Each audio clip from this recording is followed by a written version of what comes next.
Hello and welcome. You're watching NDTV. I'm Vedant Agarwal. Our lead story, well, the Telangana Police's U-turn in the Rohith Vemula case after filing a closure report. The Telangana Police is set to reinvestigate the Rohith Vemula incident.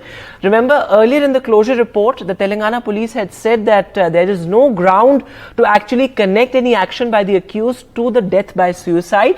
In fact, the Telangana Police in the report had also said that Rohith Vemula did not belong to the SC community. So, of course, after filing that closure report, an embarrassment for the Telangana Police with its U-turn in the case, it's now set to seek a nod from the court to reinvestigate the case. My colleague Uma Sudhi spoke to one of the accused in the case, who's also a BJP leader, after the police filed the closure report. Take a look.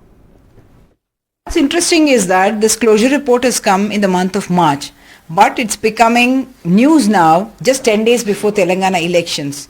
Do you see anything political in this? No, I don't think this is our legal process, which when I filed a quash petition in the High Court of Telangana, the case is being listed every month and it is coming in the regular routine work. This fact was, I didn't know that final report was filed. It was the police who disclosed to the court that we have filed the final report. So therefore, now the court has no other option except to close the petition which I filed. And I have a protection, I have immunity from arrest.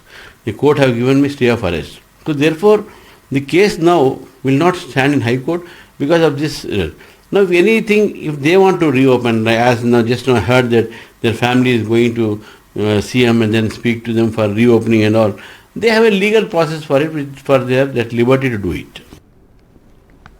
And Uma Sudhir is now joining us live on the phone line. So Uma, a U-turn in the Rohith Vemula case, what is behind this? Because of course this also comes right amid the poll season. Yes, indeed. The Telangana Police Chief has now said that the police will be further investigating the Rohith Vemula case since the family has expressed certain doubts.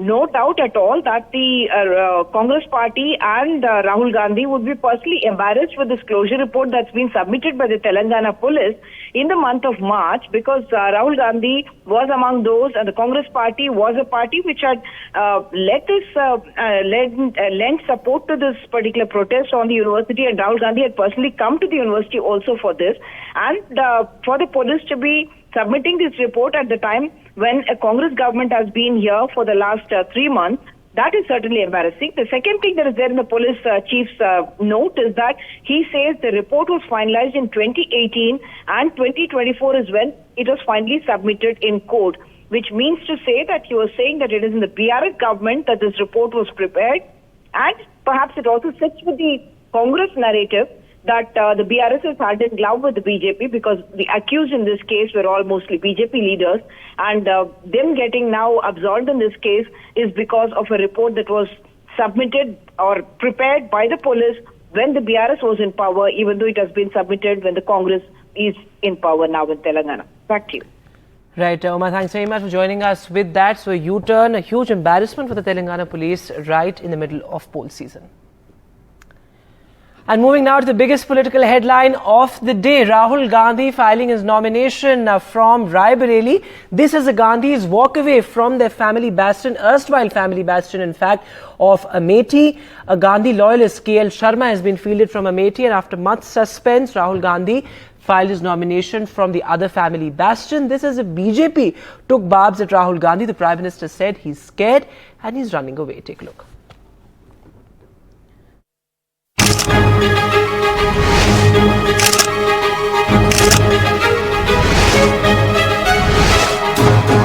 The Gandhis walking away from a contest with the BJP's Smriti Irani in Uttar Pradesh's Amethi, a seat that was a Congress bastion in UP for the longest time, till Smriti Irani's victory over Rahul Gandhi in the 2019 Lok Sabha election. Rahul represented Amethi thrice in the Lok Sabha. The Amethi fight will now instead be helmed by this man, KL Sharma, a long-time Gandhi family loyalist who managed party affairs in Amethi and also Sonia Gandhi's Raebareli Lok Sabha seat. इन्होंने लगातार 40 सालों के लिए आपकी सेवा की है। मैंने खुद आंखों से देखा, मैं खुद यहाँ पे आपके साथ मैंने खुद काम किया, और इस चुनाव में भी मैं इनके साथ कंधे से कंधा लगाकर चुनाव लड़वाएंगे आपसे ये उम्मीद रखती हूँ कि आप भी हमारे साथ कंधे से कंधा लगाकर इस चुनाव को लड़वाएंगे और किशोरी जी को जिताएंगे। Rahul Gandhi, who was under immense pressure from the top Congress leadership to fight from Amethi, chose instead to shift to the neighbouring Raebareli seat. Raebareli is the last bastion of the Congress in UP and a seat recently vacated by his mother Sonia Gandhi. The Congress has lost Raebareli just twice since 1952. According to sources in the party, Congress chief Mallikarjun Kharge had requested Priyanka Gandhi Vadra to either fight from Amethi or Raebareli, but she refused. The reason being, she said that this would mean 3 members of the Gandhi family will be in parliament, 2 in Lok Sabha and 1 Sonia Gandhi in Rajya Sabha, and this would reinstate the BJP's charge of dynastic politics. Rahul Gandhi's decision not to contest from Amethi drew jibes from top BJP leaders. Smriti Irani, Prime Minister Narendra Modi and Home Minister Amit Shah mocked the Congress, saying Rahul had run away from Amethi for fear of defeat. ये लोग घूम कर सबको कहते हैं डरो मत, मैं भी आज उन्हें कहता हूं और बड़े जी भर के कहता हूं, अरे डरो मत, भागो मत। अरे उन्होंने खुद ही भाग के वाराणसी आए ना जी, पूछो। Rahul Gandhi's opponent in Raebareli is Dinesh Pratap Singh, a 3-term member of UP's Legislative Council who lost the 2019 elections to Sonia Gandhi by a margin of over 1.6 lakh votes. With Tanish Punjabi in Amethi, Bureau Report, NDTV. And just hours after Rahul Gandhi filed his nomination from Raebareli, Smriti Irani, the sitting MP from Amethi, spoke to NDTV's Mara Shakil. And Smriti Irani says that there's no real possibility of Rahul Gandhi even winning Amethi. Take a look.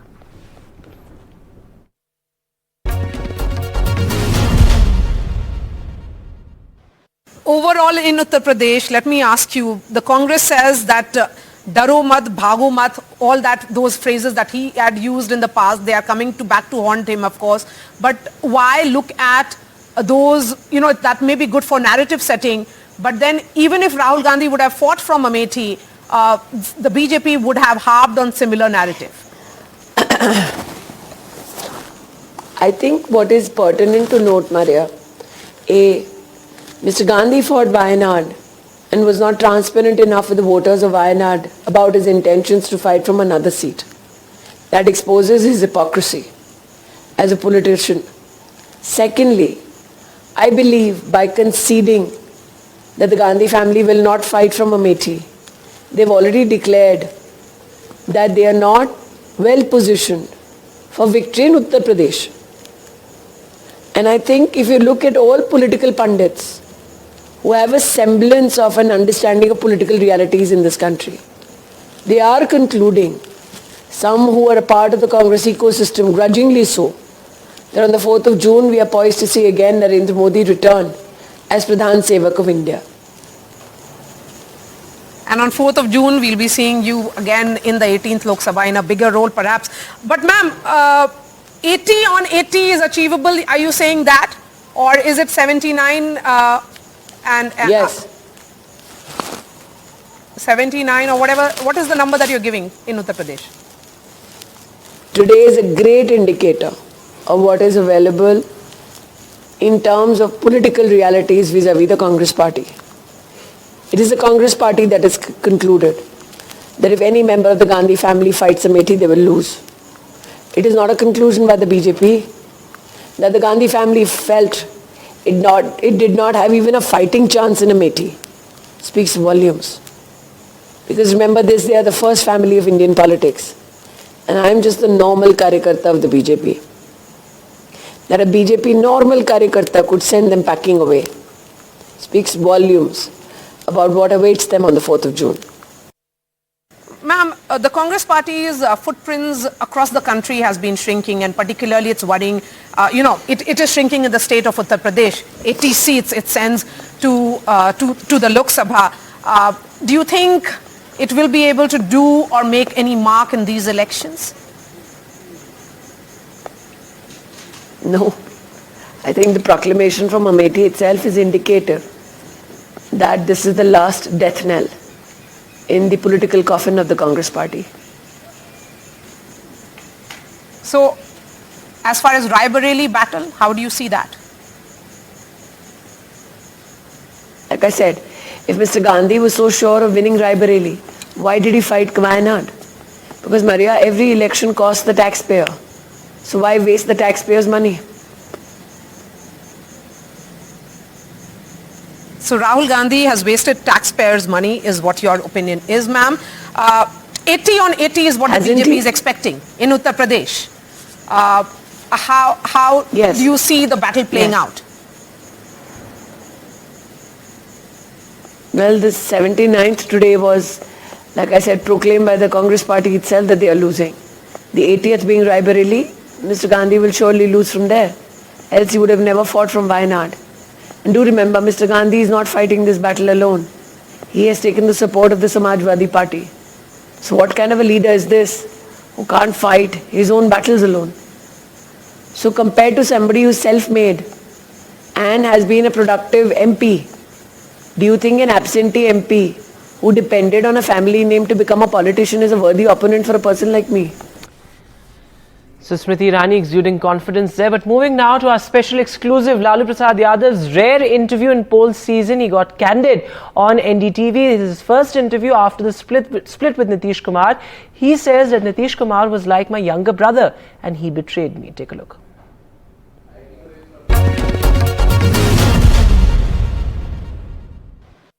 आपके जो एक समय में सहयोगी थे नीतीश कुमार जो आपके ऊपर रोज रोज हमला करते हैं उस पर आपको कैसा लगता है? नीतीश कुमार के ऊपर तरस हमको आता है, तरस आता है नीतीश कुमार को। हम क्या बोले नीतीश कुमार को? जो छोटे भाई हम बोलते थे वो तो अपना फर्ज नहीं निभाए, तो इसलिए इनको जो भी बात बोलते हैं सारे लोग देख रहे हैं, बोलते हैं कि बच्चा पैदा किया, लोग तो ही किया।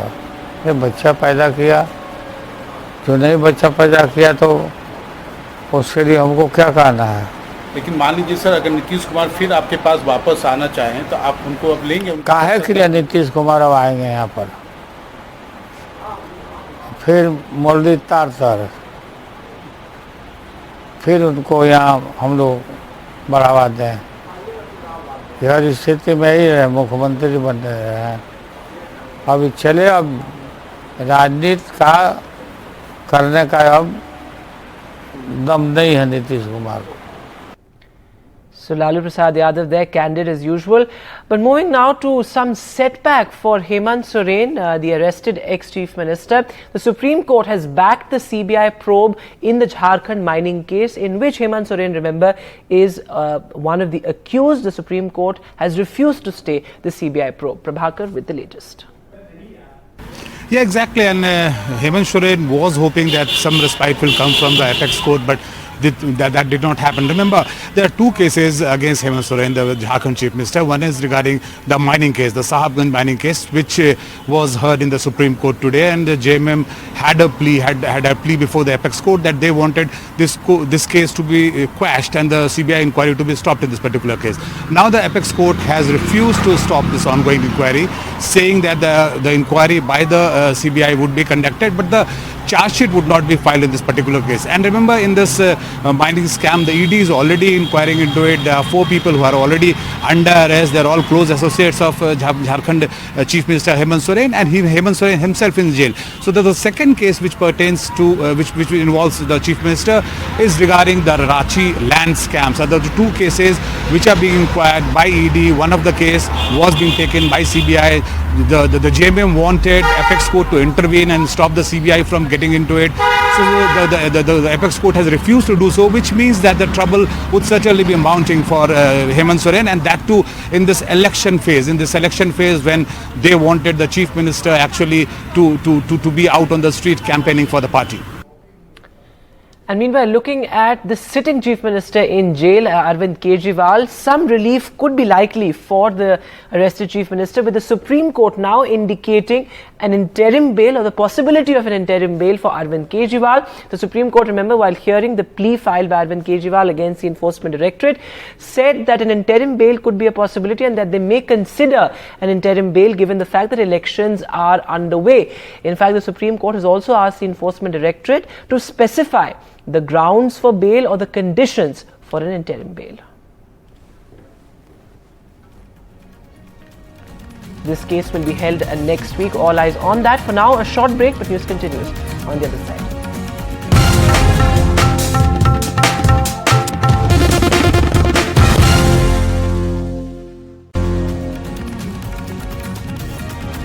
Welcome back. Now, the latest on the Karnataka sex tapes controversy. Well, a third FIR has now been registered in the case, and rape and kidnapping charges have been added against Devagowda's grandson Prajwal Revanna, who, by the way, is still out of the country despite an SIT ultimatum.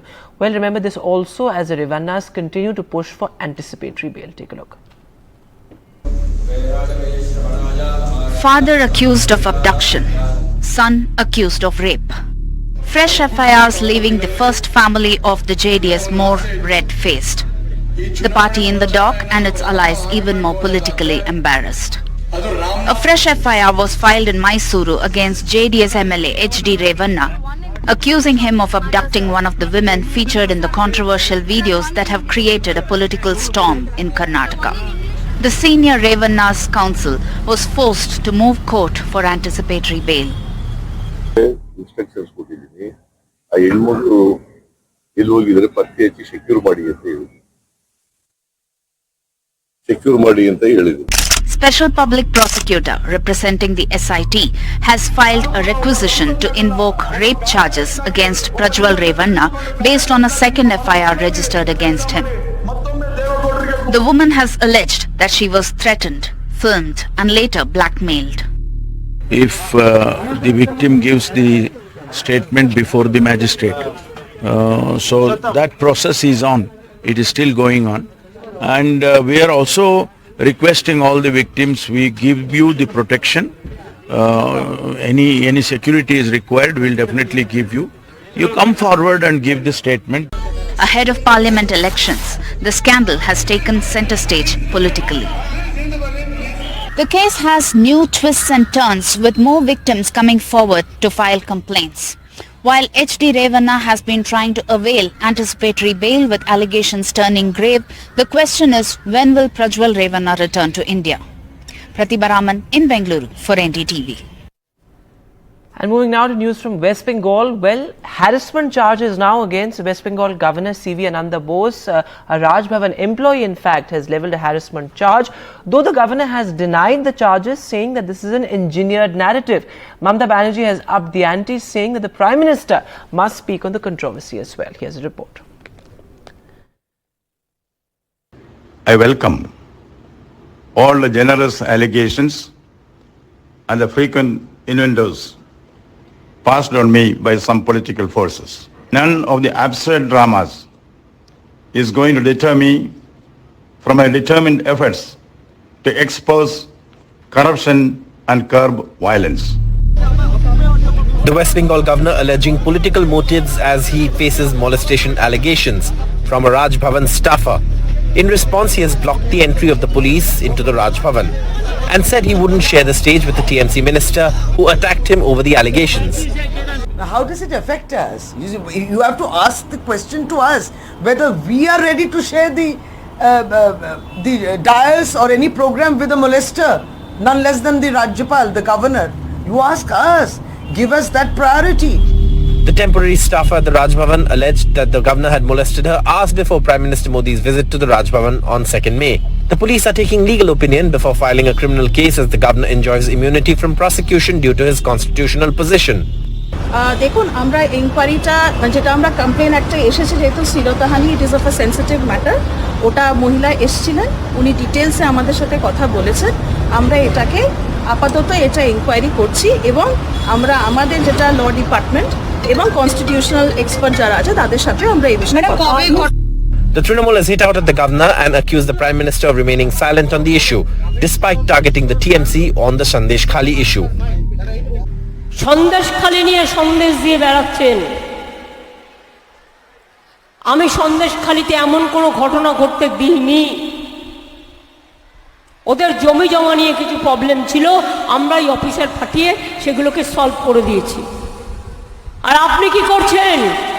House से जो statement आया है, statement को as a leader of opposition मैं पूरा support करता हूँ। It's a heinous conspiracy by Mamata Banerjee. The governor is the highest constitutional functionary in the state, and the molestation allegations made by a Raj Bhavan staffer against the governor has led to a political showdown between the Trinamool Congress and the BJP right in the middle of election season, as women's safety and security issues remain a focus point during these elections, with both the BJP and the Trinamool targeting each other over women's security. With camera person GD Shankar in Kolkata, Saurabh Gupta, NDTV. So serious allegations against the governor there. That's all the time that we have on the show from all of us here.